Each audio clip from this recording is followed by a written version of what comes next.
Hey guys, how's it going? Good. Brian, how are you? Pretty well. Doing good, doing good.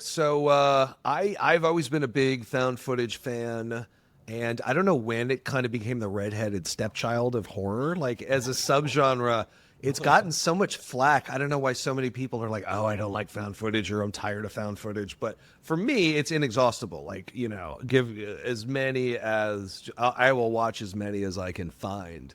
But it is hard to do it in a unique way, and I feel like what you guys did with Dream Eater was super frightening, super duper unique.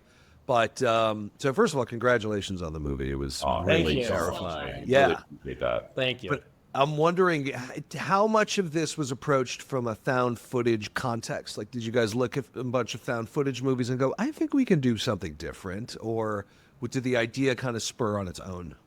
Yeah, I mean, like, I think we naturally are huge, fans of found footage in that way. And like, kind of just touching on to what you were saying before, it's funny because I think sometimes it gets that kind of that negative reputation within film because I think for some reason people think found footage is easy, and it Right. isn't. Like, found footage is actually really hard. And like, shout out to anyone that's made a found footage movie because now you have to contextualize why you're filming. You don't get the benefit of saying you got the God's eye view of a straight narrative where now we can just put the camera where we want for aesthetic purposes and they get the right motion and all that. But now you actually have to make the camera a character. Right. And so, kind of dovetailing into the way we approached it was we've always been fans of found footage. And our very first, beginning in our career, we had pitched a found footage movie years ago back in Canada. And it was something we always really wanted to do. And it was funny because throughout the years, as we would generate new IP, we would always return to found footage as a format because we were so drawn to it, right? With this movie, we've spoken about this before, but the original premise was for a kind of like a found footage hybrid straight narrative film called Asleep that basically Okay. had some of the same kind of vibes and had some of the same central characters and antagonists as what ended up in Dream Eater. But then as we went to approach making this movie, knowing what our resources were, but also coupled with our passions and our interests, we were like, this is a perfect film to tell in the found footage format because this is a movie about an intimate relationship that is now Right. spiraling into this descent of horror and madness. And you get to actually see those in between moments of a relationship that aren't glamorous, that are very behind the scenes, that we can get to the nitty gritty of that. And so it was cool because as we were writing the script, by the time we had hit our first finished draft, it was already a shooting draft because we were writing camera moves and motivations into the film because we had to Wow. build that in. And then the last thing I'll say to that is when we were researching all the different things, revolving around this, sleep science, people suffering from parasomnia, the number one thing they tell you to do is document your parasomnia, your episodes of Oh, parasomnia. wow. Okay. So now you had the double kind of motivated reason of having it within the relationship itself. You're going to get people shooting these intimate moments if they do more and more and more. And with the character Mallory being a cinematographer, coupled with the fact that you actually do that when you're suffering from parasomnia. Well, that's really, really interesting. For the listeners who are unfamiliar, can you just describe what parasomnia is? Because it's beyond sleepwalking. Yeah, it encompasses basically a whole gamut of sleep disorders, but it's like sleepwalking, sleep paralysis, and what we kind of focus on in ours is violent parasomnia, which is violent sleepwalking, which is extremely rare, but it Yeah. is an absolutely real thing and is well documented all the way to the point of people actually killing their bed partner. Oh, scary. Yeah, So dude. terrifying. In Canada, there was a guy who drove to his in-laws' place, killed his in-laws, drove back home, went to sleep, and he actually got off because Oh my they God. thought he was asleep. Oh my God. Yeah, that's insane. Yeah, it's such fertile ground for a horror movie too. Yeah. Yeah. Yeah. Yeah, I had a. Sorry. I was going to say, just to kind of what you're saying with Farrell Grant for a horror film, right? Like hitting people where they feel the most vulnerable. Like you're in your bed, going to sleep, you're next to the person you love. Like what could go possibly wrong there, right? Like that's where you should feel the most safe. So yeah. It's so scary. Yeah, I had a friend who had sleep paralysis, and the weird thing about that, you guys must have seen the Nightmare documentary from Rodney. Definitely. Yeah. Yeah. So my cool. buddy, so cool, right? Yeah, I've had Rodney on the show twice. Yeah, he's amazing documentarian. But my friend who had sleep paralysis would tell me the hallucinations he would have are terrifying. He's like, he would see these demons circling around him, and he was stuck. And he said it's just the worst nightmare. But you're completely awake and conscious. But the things, some people think it's interdimensional travel. I don't know how much of that I believe, but Yeah. yeah, Never who know. knows? Yeah. Yeah. And it's cool too, because we love that type of, we love the idea of your mind betraying you, right? Your psychology betraying you, and that you're actually captive in your own brain, almost banging on the walls of your skull trying to get out, but there's something there that's keeping you kind of contained, and then maybe even transforming you into something else while you're in that kind of altered state, right?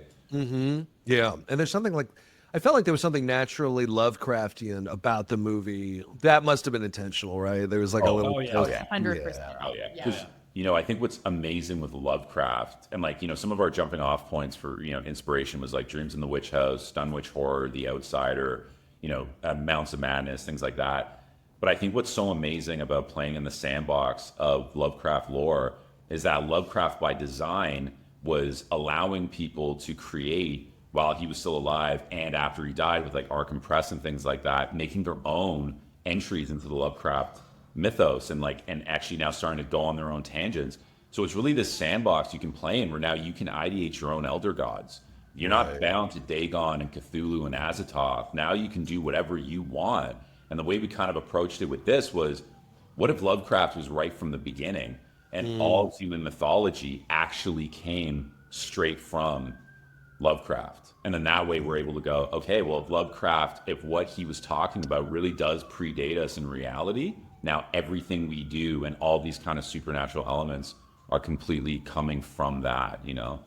Yeah, that's pretty fascinating. Yeah, because I was going to ask, how did you guys develop the mythology of it and this particular demon or deity? I wasn't sure what the Dream Eater actually was, but that's pretty fascinating. So Lovecraft has basically opened up his world for fan fiction, for lack of a better term.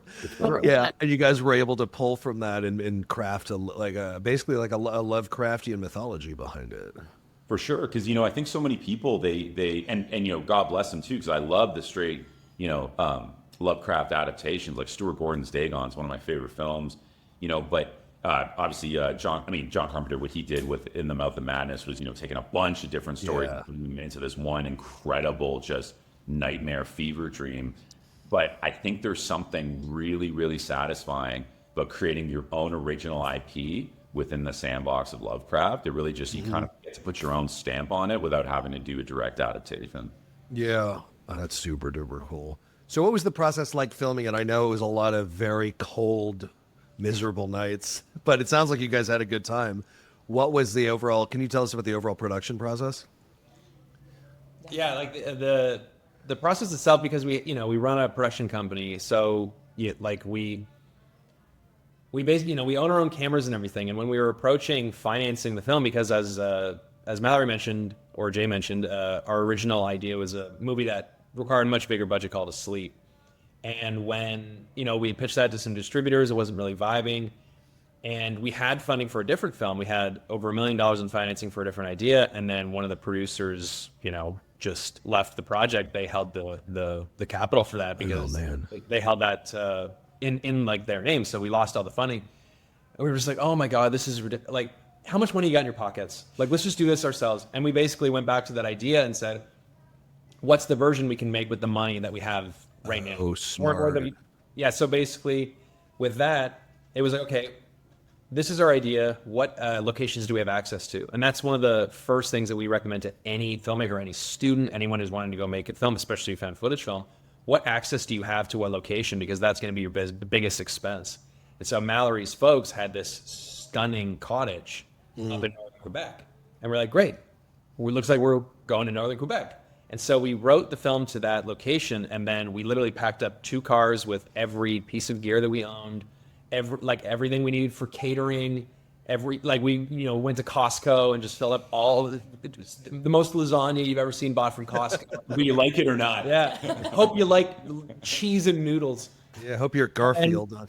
And then, Yeah, the, exactly. and then the second we arrived at the location, Quebec had just had its first record snowfall in like what 15 years. Yeah. It was Oh, crazy. that's helpful. Yeah. So literally, we park the car, we get out some shovels, and we just start unearthing all of the set pieces that we needed access to. Wow. And so, the writers, the directors, the actors, everyone, we're all like, hey, get digging. And we just cracked some beers, put them in the snow, and we were like, let's get busy for a few days. And then over the course of the next 10 days, we shot the film chronologically, which was just Mallory and myself being non-actors, like acting out of necessity for this film because of a lack of budget. It was immensely helpful to just do this film chronologically, not only for us as actors, but also we can embrace weather change in the film. So if it's snowing, great. There's no continuity problem where a new layer of snow is out, So in that sense, it was just a lot of late nights and a hell of a lot of cold dead of nights shooting some of these scenes. And like with that too, right? Like kind of talking to like the advice of like talking, indie filmmakers. It's like, this doesn't just apply to horror. This applies to any type of indie filmmaker that's bootstrapping their project. But it's like, don't look at your limitations as limitations. Look at your limitations as an ability now to think creatively outside of the box. For us, we had originally envisioned this film as a October, fall, Blair Witchy kind of aesthetic. And because of scheduling reasons, we had to push it to the winter time.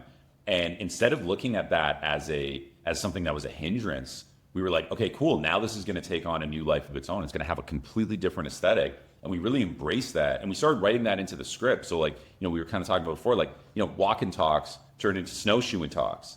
And that was really, really cool. And there was like, we had this one scene that was supposed to take place at the edge of this cliff because we were shooting in the Laurentian Mountains overlooking this beautiful lake.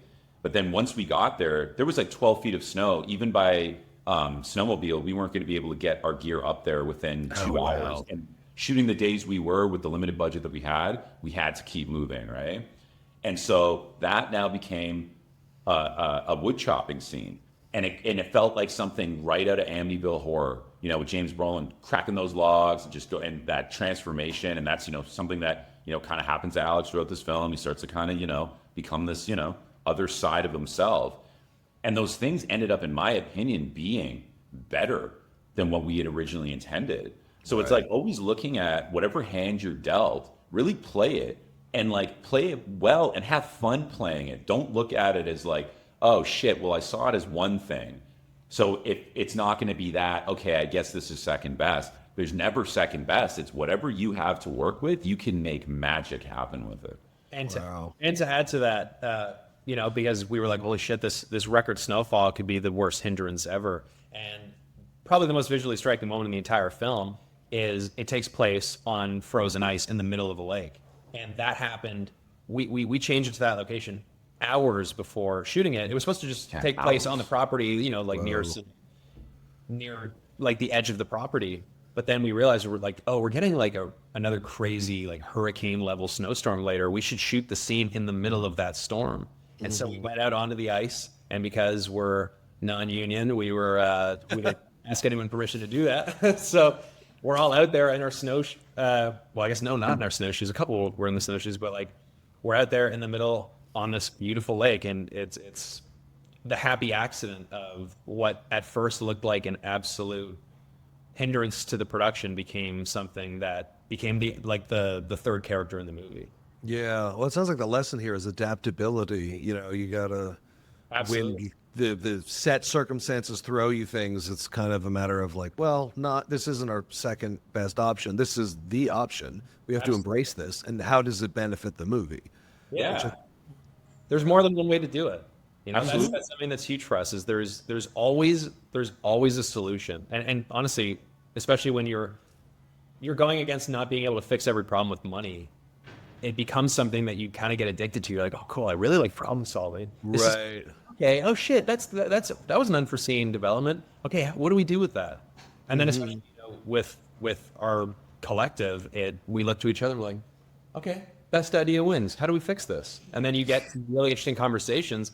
And then half the time, an entirely new aspect of the scene develops that makes the movie, in our opinion, just that much better. You have fun, right? Like we play make believe for a living, right? Or at least that's the goal, is to do it for a living, right? And it's like, So have fun with what you're doing. And like if you go in like, because we crazy prep, like we go in prep, all our T's crossed, I's dotted. So when things go quote unquote wrong, well then hey, now we get to improv. Now we get to really play within that space and go, cool, what can we come up with in a short period of time that's super rad? And like Alex said, like 9 times out of 10, we like it better than what we had envisioned because you're in that space, you're channeling that creative energy, and you're gonna come up with something dope. Yeah. David Mamet said it best in his book on directing film. You direct in your shot list. Like your prep is where you direct, so that once everyone gets there, then you can find the heart of the scene, and you can allow people to do their jobs, because a lot of people on set are not the ones that are doing a lot of that prep. So you're hiring the people that you think are best at their position, so you want to allow them the space to be creative as well. So, yeah, we prep like crazy so that when we get there, that's when the new elements can present themselves.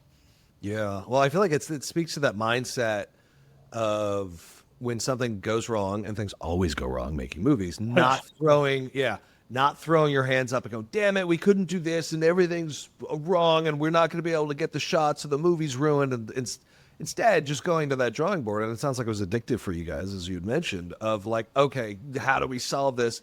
Obviously, you need a really good understanding of your script and your characters and the circumstances and all of that, but also, adaptability, like we were talking about before. And I just think that that's really cool. It's cool too, right? Like to what you just said, you just made me think this. Like when you know your characters, like you know yourself, it's like, well, how do you adapt in situations in life? Like life doesn't follow a script. You got to do what you got to do. So the characters got to do what they got to do. The show must go on. The movie's got to get made, right? So yeah, to your point, it does get addictive. And like, yeah, again, we just look at it as like, cool, challenge accepted. Let's see what we can do with it. Yeah, and it sounds like that was the attitude from the start. I mean, you guys getting $1 million and change to do a movie and then suddenly losing that funding. Anybody else would have thrown their hands up and said, fuck the film industry. I'm not making movies anymore. But for you guys to go, okay, well, how do we make a micro-budgeted version of the same concept? Like this is your Evil Dead. Maybe you'll do Evil Dead 2 if you get more money to do the second one. I feel like that's a really important, again, adapt, like the ability to adapt, I feel like is something that not enough filmmakers talk about. And I think it's important, even from the beginning, the very beginning, because that scenario like that would have thrown anybody else into a complete tailspin and they probably wouldn't have gotten anything made. So yeah, like, making movies, especially in Canada, can be super difficult. And a lot of the time you end up just waiting for funding through various different programs. And like, we're also competing with American productions that are coming up in Canada for those same programs. And what you often end up seeing is, people have these great scripts, they have these great ideas, but unless they get that funding, they're not going to move forward and do it. And we kind of just got tired of waiting around for the permission and the green light to do it. And it was just like Alex said, owning our own video production company, we were like just saying yes to corporate gigs, commercial work, and then setting aside money to do this film. And then, rather than doing like some of the grown-up things like buying houses and like, doing that stuff, we were like, let's just make a movie with it instead. Who needs a pension? Yeah. we always say Dream Eater's our kid. Yeah. Oh, nice. And you guys had a crew of 8 people. Including us 3, yeah. So like there was 5 additional people. Yeah. Including a 16-year-old who had turned 16 like 2 weeks earlier, so we just got around labor laws there. Oh, nice. My nephew came out and worked on the film. He did every department. We called him King of Swing. He did every department. And now, he didn't know what he wanted to do at that age. Now he's currently in his first year of film school back in Toronto. Oh, look at that. That's awesome. Yeah. Shout out to Sean that's Moran. super duper cool. Yeah, so after you guys had gotten the movie made, I know you took it on the festival circuit, and at first it had a little trouble finding its footing. But then you'd mentioned Horror Talk. Could you tell us what Horror Talk is? Because apparently, obviously it's a TikTok reference, but apparently I was reading that the movie found its footing through Horror Talk. A lot of people, it kind of had a viral effect. Can you tell us, first of all, what Horror Talk is for the uninitiated, and then what happened with the film? Yeah, Horror Talk is the community of horror fans and horror influencers on TikTok that basically, like, we didn't know what that was either until this blew up. So we were, doing what every other film does. You're applying for every festival. We started applying with the big ones, and we're good friends with Peter Topolsky at Midnight Madness at TIFF. And he saw the film. He's like, I like it, but I think you guys need to be going the niche market. Like, you should really go to regional festivals and find your fan base through those. And that was the best advice ever, because we were like, okay, cool. HP Lovecraft Festival in Portland. We got into that one, and we applied to a bunch of festivals. HP was the first major one to take a chance on us, and we, to our unbelievable surprise, we won the best feature there. And because of that, Unnamed Footage Fest, based out of San Fran, had reached out being like, hey, we're a found footage festival. We'd love to see your film. So we sent it to them, and they were like, absolutely, we'd love to program you. And then just serendipitously, this horror influencer from Horror Talk, his name is Brian Fears Ghosts, reached out, and he was like, oh, I was really excited to see your movie, but I didn't see it on the UFF like screener list because I'm not going to be attending the festival. And we were like, what are you talking about? He's like, oh, they're like sending out screeners of a bunch of the films at the festival to influencers to review. I didn't see your movie on it, and I was really excited to see it. So we reached back out to UFF, and we're like, hey, what's this list? And she's like, oh, yeah, do you want to be on that list? We're like, absolutely. She's like, I'm about to send it out like in 5 minutes. Do you want to be a part of it? We were like, yes, please. She put that in, and then 2 days later, this review pops up on our social, and it's of Chuck, your movie guy, your movie _ guy 412. Yeah, 412. Yeah. And he's just like, this movie was scary as fuck, and we're all just like, fucking holy shit, yo, that's awesome. And it has like 5,000 views. We're like, oh, we're so glad that we reached out to UFF to put us on that screener list. The next morning, our phones had exploded because it just caught fire and went viral. And then because of that, all the other influencers who had reviewed the film as a part of the UFF screener list, they all went viral too. And then it just like started snowballing from there. And then we got introduced to Horror Talk, which Horror Talk it could be the most accepting, passionate community of film lovers like on the planet. Wow. Incredible How interwoven everyone is with each other. No one has a bad word to say about another influencer. All the fans are incredibly trusting of the influencers that they follow for film recommendations. So the fact that Chuck, stuck his neck out for the film, and like now he's like around the horror section and with us, he's known as Uncle Chuck. We're like, you're not going anywhere. We're like, you're our partner for life. Shout out Uncle Chuck. Shout out to Uncle Chuck, man. You're your movie guy. And from there, one day it was May 10th. We're just checking our social, and there's a hidden message request. We're like, oh, that's weird. I've never seen that folder. Hit that one. There's another subfolder. I'm like, what the fuck? Oh, this must be spam. Click on it. Real Eli Roth. It's like, and the blue check mark. It's like, oh, that can't be right. There's got to be like 2 L's in his name. It's got to be or it's Ellie. like Eli Roth or Eli Rothschild. And he's like, hey, I've heard about your movie. I'd love to see it. Do you have distribution? And so we were like, holy shit. Yeah, we'll send you a screener right now. And no, we don't have international distribution. And so our hope with that was essentially, if he likes the movie, we're going to ask him, can we use that quote for the trailer? Or for the trailer or the poster. We thought that was the best case possible scenario. And within the time it took to even watch the film's runtime, he reaches back out and he's like, I want your movie. Like, now, I want this movie. So, but not only was the film's birth essentially reliant on Horror Talk and all of the fans, like the fans who want to see the film and the fans who saw the film, so Chuck and all the amazing influencers who also put up their reviews, they birthed the film. And then Instagram, like again, social media was what allowed for it to go into the rest of the world. I don't know how to describe it. It's just so overwhelming and so surreal that like this film was born through social media and word of mouth. And just fans generating it, like because of fans. Now we're sitting here with you, getting to talk to you, and we're in LA, and we just played at the Egyptian at Beyond Fest. Like, it's absolutely crazy. So when other filmmakers talk about like, well, how do I get my thing made? It's like, you just fucking do it. Yeah. Get it out there and make sure people are watching it, and just try to try everything that you can do to get it in front of anybody, because you never know how this will all shake out. Like, we never expected. And even Eli said it himself. It's like, this never happens this way. Like, never happens this way. So it was just completely surreal. Yeah, and I think we're maybe a little bit biased, but horror fans are the best fans in the world. Best movie Oh my fans God, yeah. horror fans. And You know, they're just, like Alex was saying, so supportive. Like I remember the audiences at HP Lovecraft and just their enthusiasm for the film and just them getting it right from the get-go. And same thing with the fans at UFF. Like, honestly, and like I'm sure you know too, horror fans are the best movie fans. Oh my God, yeah. I think also with that, right, is because I feel, and again, totally biased, but I think why horror fans are the best fans is because we need it.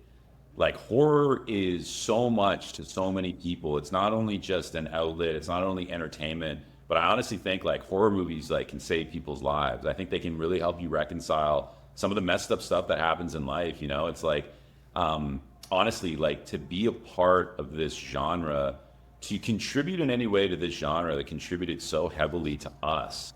You know, it's funny because, like, you know, you often hear the debate about, like, you know, when should you let your kids watch scary movies? You know, my whole philosophy with it is that, you know, kids go through all the same things that adults go through.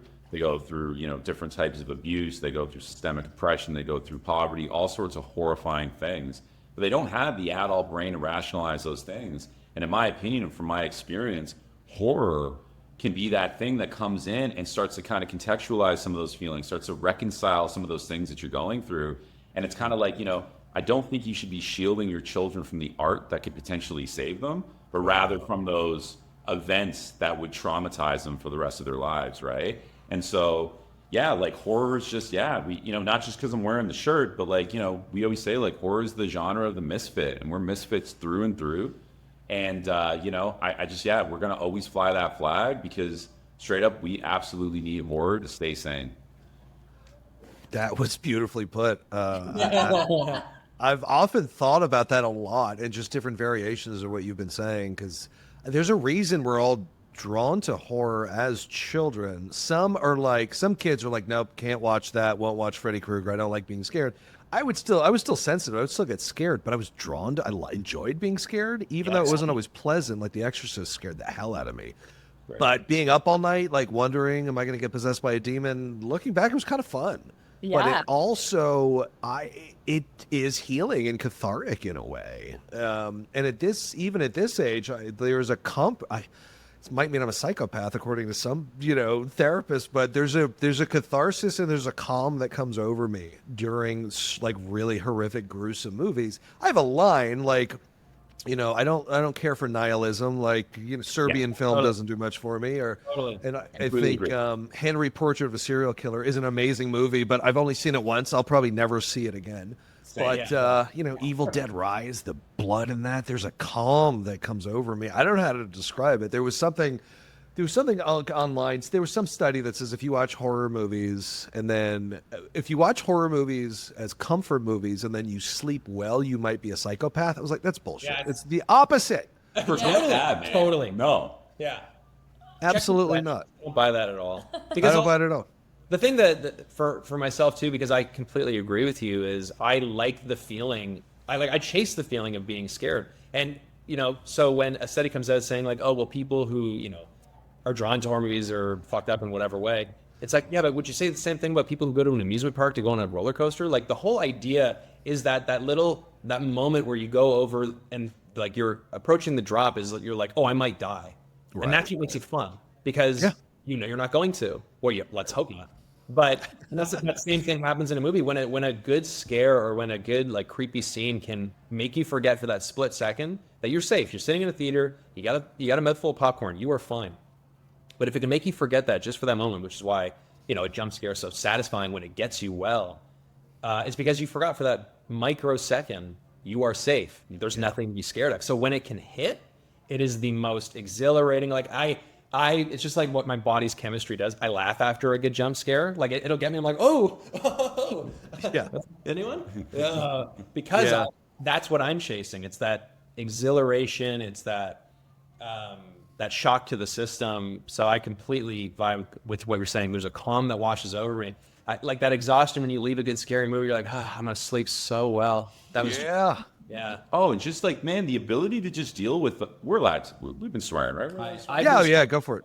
Yeah. You know how horror just really helps you deal with just these fucked up moments in your life that you're not prepped for. You know, like I'll never forget the first time I saw Phantasm, one of my all-time favorite movies. If anyone hasn't seen it, spoiler alert for what I'm about to say, but it's been out for a while, so Even more Should've seen it. yeah, exactly, right? So like when you know, Reggie tells Mike at the end of the movie that his brother Jody died a week earlier in a car wreck. That as a kid completely fucked me up. Like it shattered me to my core when because I never saw any of that coming. I never saw all of what he had gone through in that movie and what Tall Man represented and the weird dwarves and all those things. I never saw all that as being a kid trying to kind of battle with this overwhelming grief that he experienced in this period of time. You know, flash forward, I lost my father at 24, and it was very suddenly. I didn't get a chance to say goodbye to him. It was a really brutal time. The first time I saw two specific movies, the first time after he died, The Exorcist and Phantasm. When you talk about that calm, that was honestly one of those moments where I kind of got torn wide open, and I finally kind of could reconcile with myself, like, I can move past this. I can move forward through this, and this art is what's going to help me deal with it. And to this day, it's like when I go through some of the hardest things I go through, and when I face the darkest nights, for me, it's not the rom-com that's going to make me feel better. It's not the drama. It's watching these horrors that we're talking about and seeing characters who are fighting the darkness that's out there because they have to. You know, it always brings me to that line. You know, what's the line in True Detective where he's like, you know, when you look at all the dark, the territory, or all the territory the dark has, it like looks to me like it's winning. And he's like, you're looking at it all wrong. At one point, there was only dark. So if you ask me, the light's winning. Ooh. And that for me is like, that's what horror is about. So if you want it from the, you know, and because I love it too, what you're saying about like the roller coaster ride, because that's fun too. But then there are those times that you're just like, yo, I don't know if I can make it through another day. You pop on your favorite horror film or you watch a new one, and all of a sudden you're like, holy shit, man. And it just gives you a new perspective and a new motivation, I think, to just face the horrors of your life, right? Because it's real. Yeah. Well, Yeah. You know, but talking about, like, I'm not going to go to the drama. It's funny too, because some of the best drama exists in horror films. What is more dramatic than the path that so many characters go down in these amazing horror films, like The Exorcist? That is the most dramatic shit a mother can go through Completely. in cinema history. Yeah, and the crisis of faith amongst the priest also. Absolutely. So, like, you look at so many other dramas. There's a filmmaker who said this, and I forget who it was. It might have been Scorsese, might have been Ari Aster. I don't remember. But they're like, I actually see so many of these. I think it was Ari Aster. He's like, I see these movies as horror movies, and like, when he said it was just like other straight dramas because of what the characters themselves are going through. It's all just a matter of like Full Metal Jacket. Full Metal, yeah, like Full horror movie. How are these? Oh yeah. Dude, I think Everybody Loves Raymond is a horror show. If you take off, Literally, living across from your parents is a horror. Like those parents too, man. yeah, everyone's miserable. Everyone's always angry at him. He's always screwing something up. He's in his miserable. It's like the movie Vivarium, but with a laugh track. You know, Yeah, literally. Yeah, does everybody actually love Raymond? Like, Yeah. doesn't seem like it. No, yeah. But it's such a good point. I mean, I think horror is such an important genre, and I think it's being recognized as such in recent years. As much as a lot of people take issue with the term elevated horror, I think the whole elevated movement has brought horror into the pop culture paradigm in a way where people are realizing, like, this is a very important genre because it deals with some of the darkest, most difficult subject matter in the most confrontational way. And also, historically, horror has been the way that our country is, or both of our countries, or the world essentially, it's been able to kind of purge its angst and anxiety. Like Texas Chainsaw Massacre is about the Vietnam War. Not a lot of people realize that. It's about the massive divide between the South and the North, and, you know, the hippies versus the sort of like what were thought of as rednecks at the time. And just this massive divide, and Last House on the Left also about post-Vietnam America and division, but it's just channeling that energy in a way where people can get it, and it's cathartic, and you learn from it, and it's not a gutter genre anymore, and finally people are realizing that, you know, waking up. Oh man, to absolutely. You know, one of my all-time favorite movies is Bob Clark's Death Dream, you know, aka Dead of Night. Oh, and yeah. that's like one of those first movies that was really dealing with the PTSD. But I think before they even had the term PTSD, it was just shell shock at that point to really talk and diagnose what these soldiers were going through when they came home. You know, it has that amazing line of like, you know, Doc, I died for you. Now you can repay the favor. You know, and then like at the end there when she's just like burying her son and she's like, you know, Andy came home, but a lot of boys don't.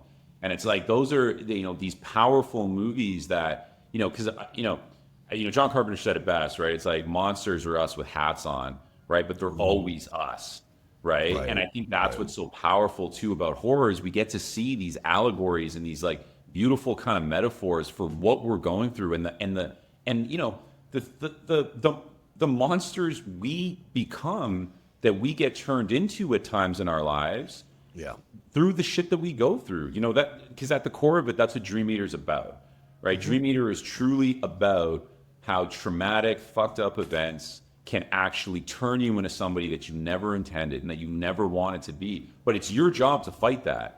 It is your and if it's a thing from, you know, if it's generational trauma, it's your job to fight that. If it's something that's come from your past, it's your job to fight that. But that's what we're here for. We're here to fight for the light. We're here to fight against the dark. And that's what horror is all about. And I think, you know, it's interesting too with like the whole elevated, you know, kind of moniker now for it. It's like, I think the only reason I kind of take a little bit of umbrage to that is for me, it almost kind of says that there are good, like the horror movies that are good are elevated, but all other horror movies are trash. And it's like, we forget that like Hitchcock, we forget that like Kubrick, we forget that Friedkin, where people Spielberg. These are elevated, you know, so in my opinion, it's horror itself is elevated. It's just like any other genre, there's gonna be good movies and bad movies, right? But then also to that point, right, I think when you make movies too, and this is something we discuss as a group all the time, when you actually make this shit, to me, there are no bad movies. You made a fucking movie.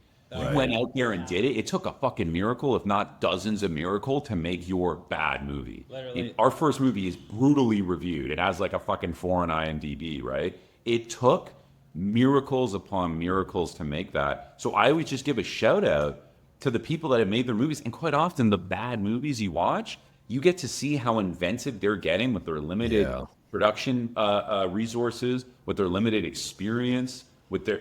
Man, it's like, I honestly think there's just so much... That's why I think art in and of itself is such an incredible thing that we need. You know, you need the means to live, you need the roads, you need the schools, you need the doctors, you need all those people. You also need a meaning to live. And to me, that's art, and the best art is horror. There's something positive in every single movie ever made. Oh, yeah, for sure. Even if it's just a scene, you're like, I thought that scene was really well done, or I thought the sound of the movie was great. I didn't care for the story, but like there is some to what Jay's saying. It takes a village. It takes a village full of really talented people that are working their fucking asses off to get a film made. So it is yes, whatever. You don't like a movie, that's totally fine. But so much went into that, and you know, a lot of people who, you know, prefer indie films will like shit on Marvel movies because they have all the money in the world or whatever. But there's still people that are working on that, working their asses off to get it made. And no one. There's this amazing quote we reference all the time because we love this actor so much. John Leguizamo. He was doing an MTV Cribs, and he walks by a poster of The Pest. I fucking love The Pest. I love The Pest. The Pest is like so good. The Pest is like embedded in my heart. I know like that whole movie off by heart. I sing the Voodoo Mambo all the time. And in this MTV Cribs, he walks by the Pest poster, and he just goes like, you know, people hate this movie, and they're just like, you're an idiot. And he's like, because I made this movie to suck. Like, no, I wanted to make something that was really great. And honestly, it's like, no one makes anything to be poorly reviewed. No one makes anything to suck. Sometimes it works, sometimes it doesn't. But also, every single movie that people can pan as unanimously like didn't work out, there are a ton of people that loved it. Like I desperately want to work with John Leguizamo so bad. God. So John, if you're listening, Johnny. Yeah. But like, the thing I would tell him is like, dude, that movie like helped me become the person that I am today. I love that film. It is just so funny. So good. Yeah, and like you just feel the heart that's in it. Every single film has huge amounts of heart in it. It's so I love that movie. I didn't know that it didn't do well. It's like he's like a Puerto Rican Ace Ventura. It's almost as good.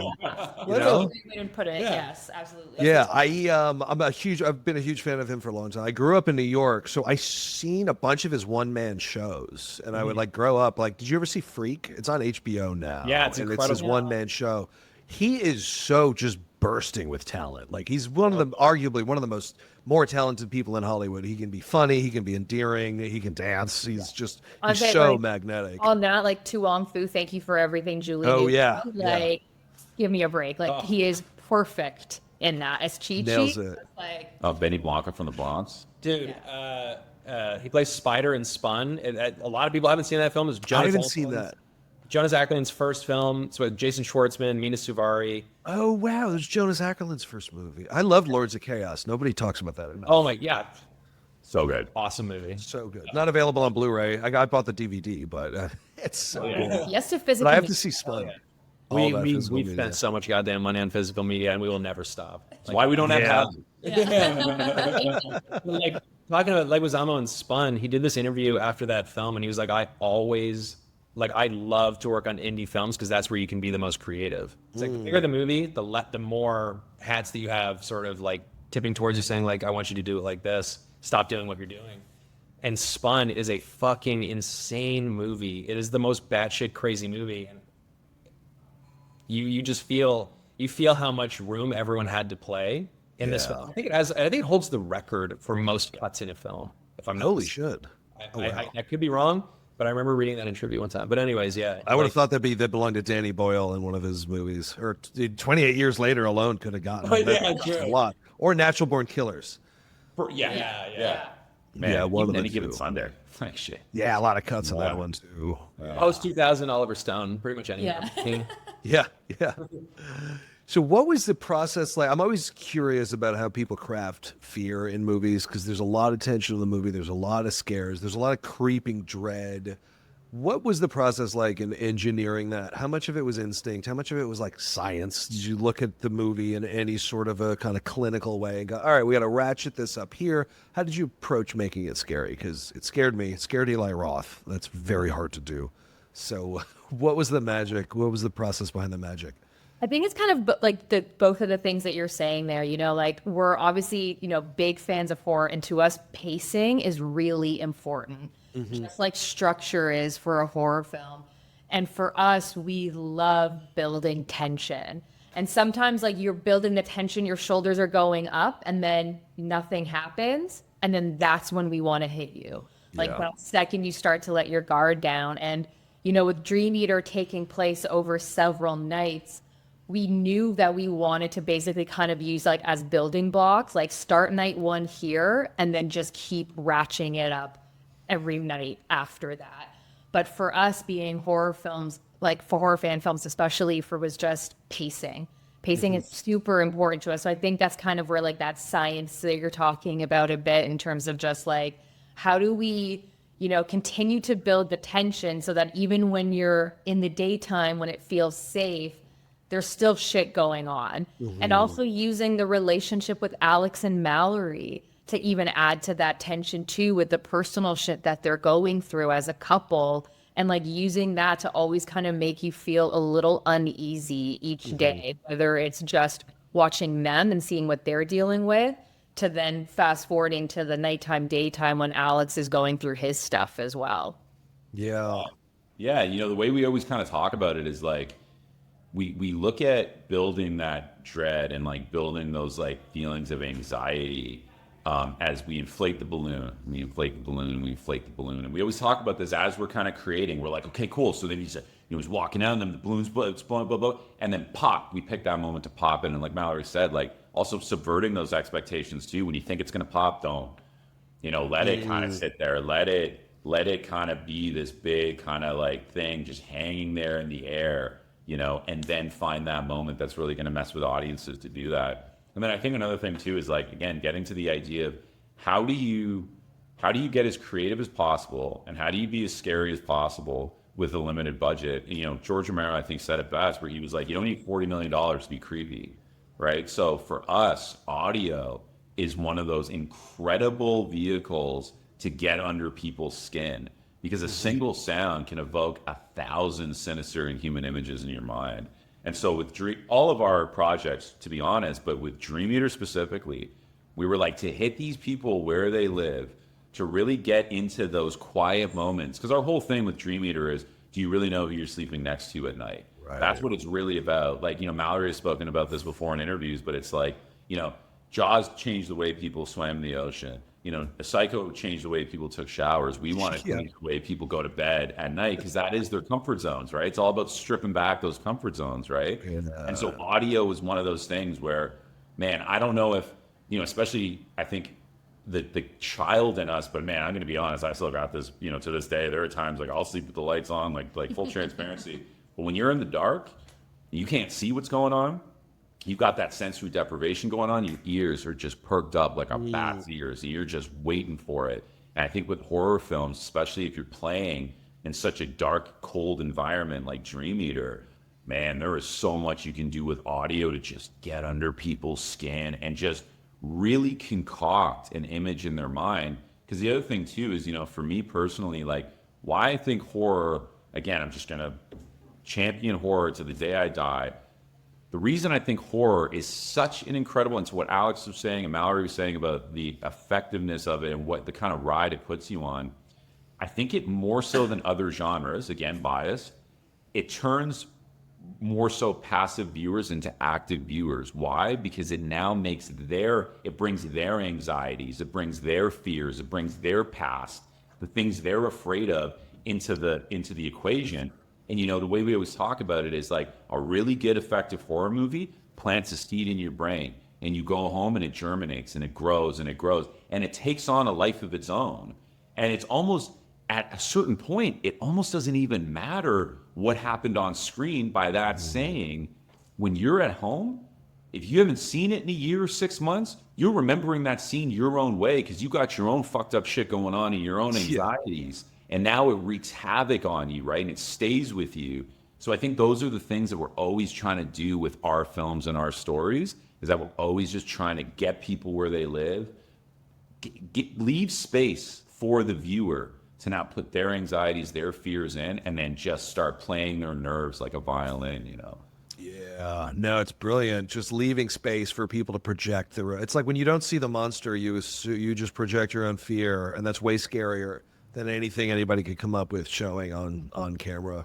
Yeah, like what might scare you may not scare me, right? And so, but just like laying that foundation for you to bring your own visuals to it and like your own anxieties and your own like thoughts, we think is like super effective. Like, yeah, you think about what's really terrifying and what that kind of conjures up in your mind, because it's probably going to be different for me, right? Because we all got a monster inside of us, right? I think that's what's so scary. We all have the capability for evil and really fucking malevolent things, right? Sure. Jung calls it the shadow, but like we really got this monster that lives in us all, and it's there by biology. It's just part of our hardwiring. But what we do as civilized people is we put that monster in a box and we put a chain around it. But we all got that werewolf inside that wants to howl at the full moon, right? And so that's the other thing too. I think playing on that with people of being like, you think of yourself in one way, but just know you're also capable of the same horrors. Sean Byrne, who said we saw him at for Loved Ones. It was I can't remember if it was a world premiere, but it was one of the main premieres at Midnight Madness years ago. And he was asked, how did he come up with the drilling and the skull scene with the pouring the boiling water? How did you come up with something so fucked up? He's like, well, I just want to say Jeffrey Dahmer beat me to it. So he's like, if there's anything that you can imagine that somebody does to somebody else, somebody's already done it. You're not going to come up with an original way to kill people. They've done it at some point in history or are doing it today, Well, it's a lovely place to end on. I was gonna say that's a nice slight way to end it, yeah. Good night, everyone. Sleep well. Yeah.